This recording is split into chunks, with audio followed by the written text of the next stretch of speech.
Assalamualaikum warahmatullahi wabarakatuh. Selamat pagi pemirsa Trans 7. Hasanah Ensiklopedia Islam Dunia pagi ini hadir kembali menemani Anda untuk melengkapi hasanah pengetahuan Islam dunia ke hadapan Anda.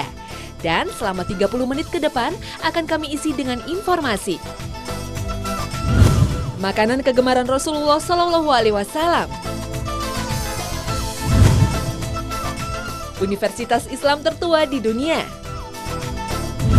Hidayah bagi pebasket dunia memeluk Islam. Dan pemirsa, inilah Hasanah Ensiklopedia Islam Dunia hari ini. Mencintai Rasulullah sebagai pemimpin adalah sebuah keharusan bagi umat muslim. Bahkan pernah disabdakan jika keimanan seseorang tidak akan sempurna sebelum benar-benar mencintai Rasul. Sebagai umatnya, kaum muslim bisa mencintai Rasul dengan meniru berbagai kebiasaan baik yang dilakukan Rasulullah. Salah satunya adalah memilih makanan yang halalan thayyiban. Rasulullah mengajarkan untuk hidup bersahaja.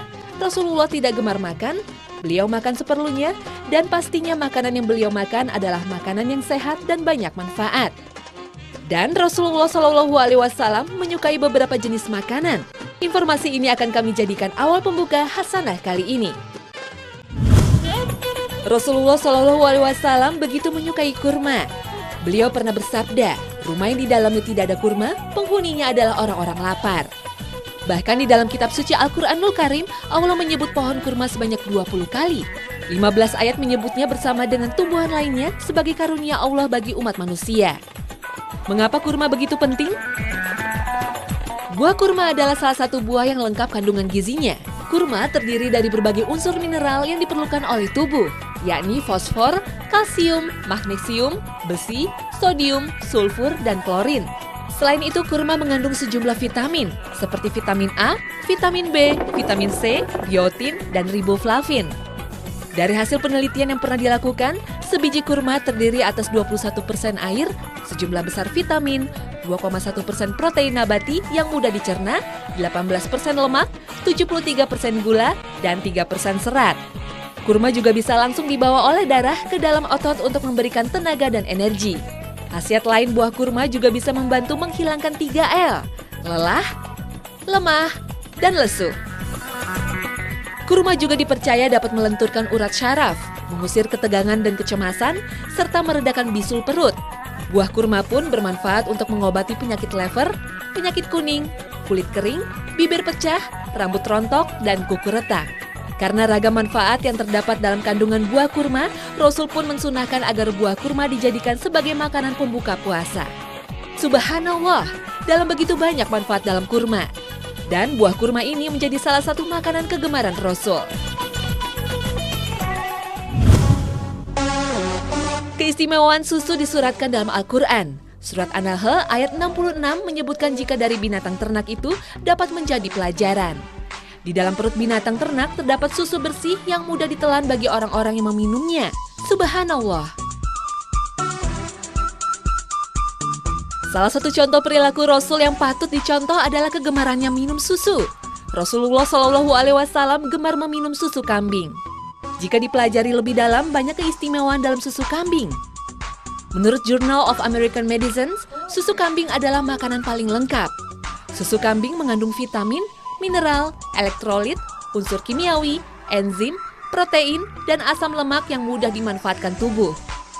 Bahkan, tubuh dapat mencerna susu kambing hanya dalam 20 menit, bila dibandingkan untuk mencerna susu sapi yang membutuhkan waktu 2-3 jam. Susu kambing adalah salah satu obat terbaik untuk membangun kembali jaringan otak, sel-sel tubuh, sistem saraf, dan kemampuan mental. Susu kambing bermanfaat bagi kesehatan karena memiliki protein lengkap dari semua jenis asam amino esensial tanpa kandungan lemak sebesar susu sapi. Sementara penelitian yang pernah dilakukan oleh Departemen Fisiologis Universitas Granada, susu kambing mempunyai lebih banyak manfaat bagi kesehatan dibandingkan susu sapi. Dua sifat yang dimiliki susu kambing adalah membantu mencegah anemia, kekurangan zat besi, dan membantu mencegah penghilangan mineral pada tulang atau pelunakan tulang atau osteoporosis. Makanan lain yang menjadi kegemaran Rasul adalah labu. Anas bin Malik menceritakan, seperti diriwayatkan oleh Tirmizi dan Abu Daud, Rasulullah suka sekali makan labu. Suatu hari Rasulullah diajak makan, aku pun mengikuti beliau dengan pandanganku. Aku sengaja meletakkan potongan labu ke hadapan beliau karena aku tahu beliau amat menyukai labu. Rasulullah gemar sekali makan labu. Dan ternyata dari hasil penelitian yang pernah dilakukan menunjukkan bahwa labu dan beberapa varietas sejenis sangat efektif membunuh bakteri. Selain itu, labu atau waluh memiliki kandungan vitamin A dan beta-karotin yang sangat berguna bagi kesehatan mata serta kulit, kekebalan tubuh serta reproduksi. Bahkan labu juga memiliki manfaat sebagai antioksidan yang dapat mengurangi resiko terjadinya kanker dan penyakit jantung. Dalam labu mengandung vitamin A dan C, adalah yang terbanyak dibanding buah atau sayuran yang lain. Labu juga merupakan sumber kalsium, fosforus, zat besi, beta-karotin, serta serat. Menurut penelitian, sebuah universitas pertanian di Amerika Serikat menyatakan jika labu merupakan sumber serat atau fiber yang tinggi. Labu juga berfungsi membangkitkan nafsu makan. Labu pun bisa diolah menjadi berbagai penganan yang enak, misalnya kolak, pai, atau dicampur dengan berbagai sayur. Subhanallah. Rasulullah juga sering mengkonsumsi madu. Bahkan dalam hadis riwayat Ibnu Majah, Rasulullah bersabda, "Ambillah, pergunakanlah olehmu sekalian akan dua obat penyembuh, yaitu madu dan Al-Quran." Keistimewaan madu juga disuratkan dalam Al-Quran, surat An-Nahl ayat 69. Bahwa madu adalah obat yang menyembuhkan bagi manusia. Jika semua yang dikonsumsi Rasul punya khasiat lebih, lalu bagaimana dengan madu? Madu juga dapat merangsang pertumbuhan jaringan, propolis, enzim, dan serbuk sari, vitamin dan mineral dalam madu dapat merangsang pertumbuhan jaringan baru. Untuk kecantikan kulit, madu juga sangat bagus karena bisa menghaluskan kulit. Hal ini disebabkan oleh asam glukonat dan asam organik ringan lainnya yang terdapat dalam madu. Kandungan ini dapat melonggarkan ikatan sel-sel kulit mati sehingga mempercepat regenerasi, mengurangi keriput dan garis penuaan, menyeimbangkan minyak, dan meningkatkan elastisitas kulit. Madu juga mengandung gula dan asam amino yang membantu mempertahankan kelembapan kulit.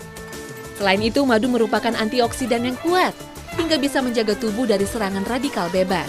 Antioksidan yang disebut pinosembrin hanya ditemukan dalam madu. Ini yang bisa membuat tubuh lebih sehat, terhindar dari penyakit, dan terlihat lebih awet muda. Meskipun manis sekali, madu diserap ke dalam aliran darah secara bertahap dan tidak menyebabkan diabetes. Bahkan beberapa penelitian menemukan madu dapat menurunkan glukosa darah.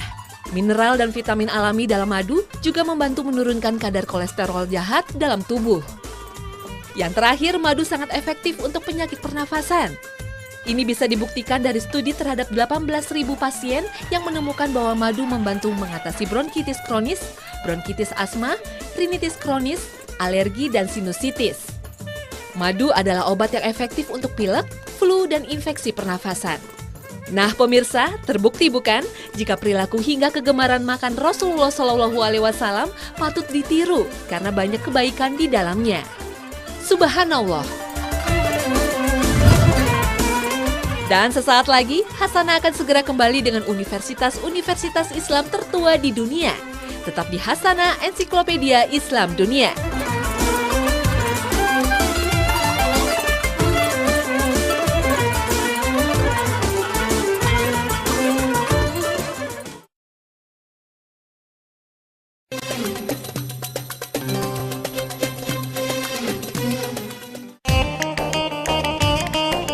Islam mengajarkan umatnya untuk selalu belajar. Inilah makna dalam yang tersimpan dari turunnya wahyu pertama Allah kepada Nabi besar Muhammad SAW di Gua Hiro. Surat Al-Alaq, Iqra, bacalah. Surat pertama inilah yang menjadikan dasar bahwa umat muslim harus selalu belajar. Dan pada masa kejayaannya, Islam selalu meninggalkan peradaban yang bermanfaat dan menakjubkan. Salah satunya adalah tempat menuntut ilmu atau perguruan tinggi yang sampai sekarang masih eksis dan tetap menunjukkan kebesaran Islam. Universitas tertua yang dibangun pada masa kejayaan Islam adalah Universitas Al-Qarawiyyin di Fez, Maroko. Universitas ini didirikan pada tahun 859 Masehi oleh Fatimah Al-Fihriyah dari Tunisia. Tahun 1998, Guinness Book of World Record menetapkan Universitas Qarawiyyin sebagai universitas tertua yang memberikan gelar kesarjanaan akademis yang masih beroperasi hingga sekarang. Universitas ini dibangun mulai dari sebuah masjid. Di dalam masjid inilah dulunya bermula diskusi-diskusi keagamaan yang berkembang menjadi diskusi keakademisan. Masjid yang menjadi awal mula universitas ini telah banyak mengalami renovasi. Dari awal mula luas 30 meter dengan 4 lorong melintang berubah menjadi masjid terbesar di Afrika Utara yang bisa menampung sampai dengan 20.000 jamaah. Subhanallah.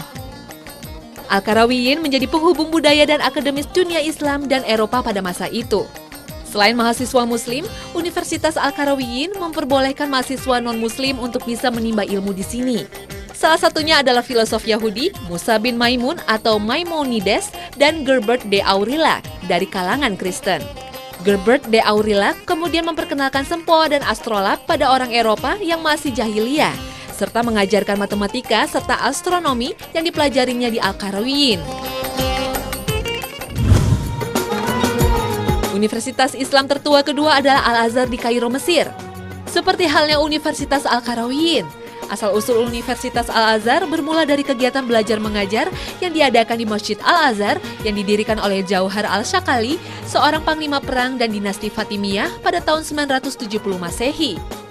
Nama Al-Azhar sendiri diambil dari nama Fatimah Al-Zahra, putri Rasulullah SAW. Seiring dengan perkembangan zaman, Masjid Al-Azhar adalah merupakan tempat dakwah yang semakin hari semakin besar, sehingga menjadi sebuah lembaga pendidikan. Al-Azhar seperti kawah candra di mukanya para intelektual Islam. Banyak sekali lulusan Al-Azhar yang sangat kompeten di bidangnya. Salah satunya adalah Profesor Yusuf Qardawi. Saat ini Al-Azhar memiliki 41 jurusan dan menyediakan pendidikan S1, S2, sampai S3. Meski tak semasyhur Universitas Al-Azhar di Mesir dan Universitas Al-Qarawiyyin di Maroko, pada era kejayaan Islam, Universitas Sankore telah menjadi obor peradaban dari Afrika Barat. Universitas yang berdiri pada tahun 989 Masehi di Timbuktu, Mali, Afrika Barat ini menjadi daya tarik bagi para pelajar Muslim dari seluruh penjuru dunia. Bahkan pada abad 12, mahasiswa Universitas Sankore mencapai 25.000 orang. Cukup besar bila dibandingkan dengan penduduk kota Timbuktu pada saat itu hanya 100.000 orang. Awal berdirinya Universitas Sankore ini atas gagasan Al-Qadi Aqib Ibnu Muhammad Ibnu Umar yang memerintahkan berdirinya Masjid Sankore. Masjid itu dibangun secara khusus meniru Masjidil Haram di Mekah. Pada bagian dalamnya dibuatkan halaman yang nyaman. Masjid ini lalu berkembang pesat menjadi sebuah institusi pendidikan. Uniknya lulusan Sankore akan diwisuda dan dianugerahkan sorban. Sorban itu melambangkan kecintaan pada ilahi, kebijaksanaan, moral, dan pengetahuan yang tinggi. Tapi pada era modern ini lulusan tidak lagi dianugerahkan sorban, tapi mengenakan toga seperti lulusan universitas lainnya. Kebebasan intelektual yang dinikmati di Universitas Dunia Barat pada zaman modern ini konon telah terinspirasi oleh Universitas Sankore dan Universitas Kurtuba di Spanyol Muslim. Bahkan universitas ini juga menjadi salah satu model perguruan tinggi yang benar-benar multikultural. Mahasiswa dan beragam latar belakang etnis dan agama menimba ilmu di Universitas Sankore. Universitas tertua selanjutnya adalah madrasah atau institusi perguruan nizamiyah. Institusi ini didirikan oleh Nizam al-Mulk di Baghdad, Irak oleh seorang Perdana Menteri pada Kesultanan Saljuk pada tahun 1066 hingga 1067. Pengelolaan secara profesional menjadi ciri sekaligus keunggulan madrasah nizamiyah ini, yakni ditentukan waktu penerimaan siswa, kenaikan tingkat, dan juga ujian akhir kelulusan. Dan universitas ini yang menyediakan sarana yang memadai bagi siswanya. Tapi sayang, keberadaan madrasah nizamiyah ini hanya bertahan hingga abad ke-14 sebelum kota Baghdad dihancurkan oleh tentara Mongol di bawah pimpinan Timur Leng pada tahun 1401 Masehi. Universitas selanjutnya adalah Universitas Al-Mutansiriyah yang didirikan di Baghdad oleh Khalifah Al-Muntansir Billah dan diresmikan tahun 1234 Masehi. Perguruan tinggi ini merupakan cahaya peradaban di akhir kejayaan Abbasiyah. Perguruan tinggi ini menyatukan 4 mazhab fikih yakni Hambali, Syafi'i, Maliki, dan Hanafi. Perguruan tinggi yang mempunyai rumah sakit dan perpustakaan super besar ini pun tak luput dari serangan bangsa Mongol. Akhir tahun 1963, Universitas Al-Muntansiriyah direstorasi kembali sebagai bagian dari Universitas Baghdad.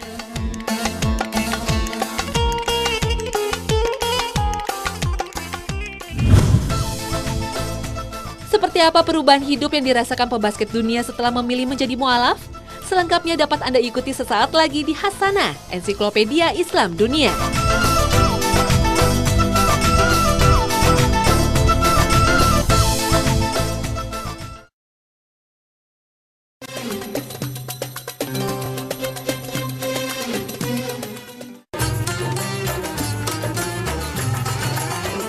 Terima kasih Anda masih tetap bersama Hasanah, Ensiklopedia Islam Dunia. Mendapatkan hidayah adalah berkah yang luar biasa, dan hidayah tersebut bisa datang kepada siapa saja, termasuk para pemain basket dunia. Di bagian ketiga ini, kami akan sajikan cerita sosok pebasket dunia yang mendapat hidayah hingga memeluk Islam. Yang pertama adalah Kareem Abdul-Jabbar atau Ferdinand Louis Alcindor Jr. Kareem Abdul-Jabbar adalah pemegang rekor angka tertinggi selama ini dengan 38.387 poin dan belum ada yang bisa mengalahkannya. Kemampuannya melakukan shooting, slam dunk, rebound, dan blocking membawa Kareem menjadi most valuable player di Liga Basket Amerika NBA sebanyak 6 kali. Karir pria kelahiran New York City 16 April 1947 diawali pada ajang bola basket kampus Universitas California Los Angeles atau UCLA.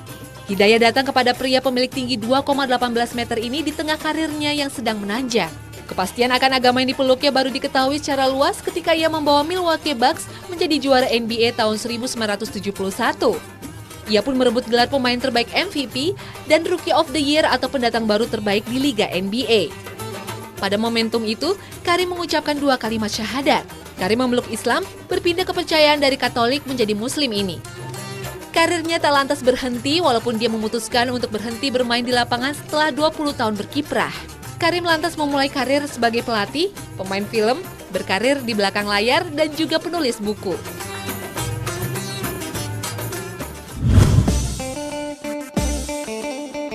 Pemain basket yang juga mendapat hidayah adalah Hakeem Olajuwon. Pria kelahiran Lagos, Nigeria 21 Januari 1963 ini pernah menjadi pemain terbaik NBA pada tahun 1994. Perjalanan spiritualnya terjadi pada suatu malam di tahun 2000. Berawal dari lantunan ayat Al-Quran yang ia dengarkan dari kaset, ia tertarik dan mulai mempelajarinya. Dia begitu mengagumi bacaan Al-Quran. Dia pun meyakini dengan membaca Al-Quran itulah jembatan komunikasi antara umat manusia dengan Sang Pencipta. Setelah memeluk Islam, Hakeem begitu taat akan ajarannya. Puasa dan sholat tak pernah ditinggalkan. Sejak menjadi Muslim, Hakeem Olajuwon mendermakan 20% dari penghasilannya untuk kaum duafa.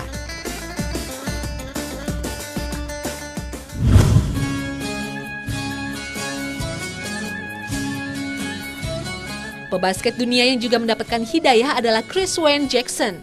Chris Wayne Jackson lahir di Gulfport pada tanggal 9 Maret 1969.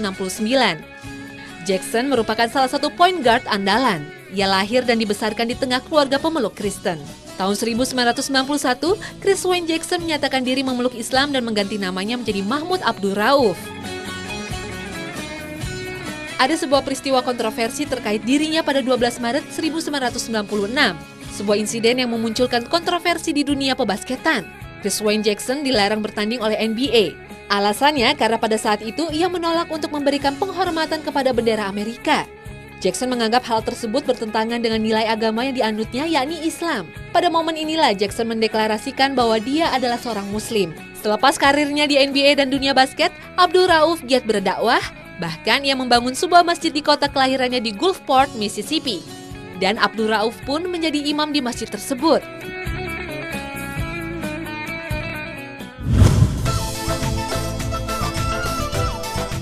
Usai sudah sajian Hasanah pagi ini. Semoga informasi yang kami sampaikan bermanfaat. Jangan lewatkan Hasanah setiap Senin hingga Jumat pukul 5 pagi waktu Indonesia Barat. Terima kasih dan wassalamualaikum warahmatullahi wabarakatuh.